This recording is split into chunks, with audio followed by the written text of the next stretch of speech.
1990 के दशक में हिंदी फिल्म इंडस्ट्री पर अंडरवर्ल्ड का तगड़ा असर था। पुलिस अधिकारी डी शिवानंदन ने बताया कि सत्या, कंपनी इन जैसी फिल्मों को अंडरवर्ल्ड के पैसे से फंड किया गया था। एक्टर्स और सिंगर्स को दुबई बुलाया जाता था और वो डॉन के इशारों पर काम करते थे। गोविंदा ने पार्टी में डांस करने की बात खुद उनके सामने कबूल की थी। 1990 के दशक में हिंदी फिल्म इंडस्ट्री एक तरह से अंडरवर्ल्ड के कब्जे में था। हर गुजरते साल के साथ दाऊद इब्राहिम, अबू सलेम जैसे डॉन का फिल्म इंडस्ट्री पर कंट्रोल बढ़ता ही जा रहा था।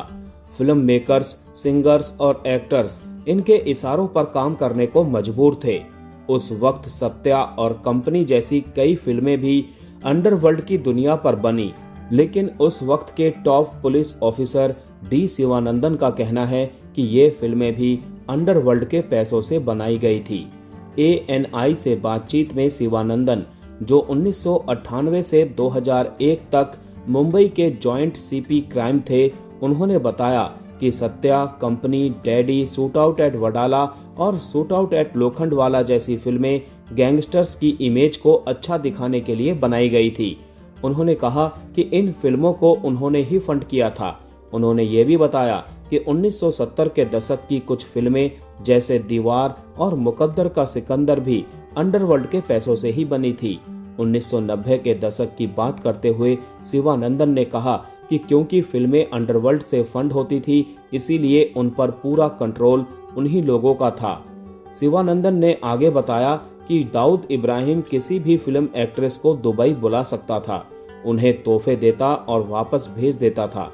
उस समय एक्टर्स इतने डरे हुए थे कि वो नाम नहीं कह सकते थे और पुलिस के पास उन्हें सुरक्षा देने का कोई तरीका नहीं था।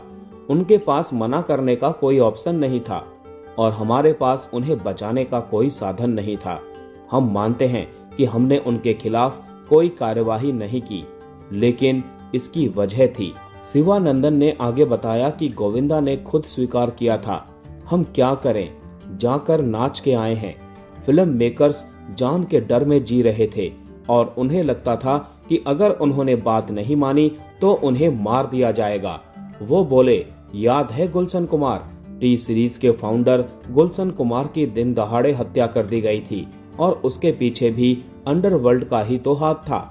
शिवानंदन ने बताया कि उस समय फिल्म इंडस्ट्री को इंडस्ट्री का दर्जा नहीं मिला था, इसीलिए प्रोड्यूसर फंड के लिए अंडरवर्ल्ड के पास जाते थे, जो 60 से 80% ब्याज पर पैसा देते थे। वो बोले, अगर कोई पैसा नहीं लौटाता तो उसके लिए नरक खुल जाता था। उन्होंने आगे कहा कि पुलिस की कार्यवाही के बाद ही हालात बदले। हमारे ऑपरेशंस की वजह से फिल्म इंडस्ट्री को वैध दर्जा मिला और फिर फंडिंग कानूनी रास्तों से आने लगी।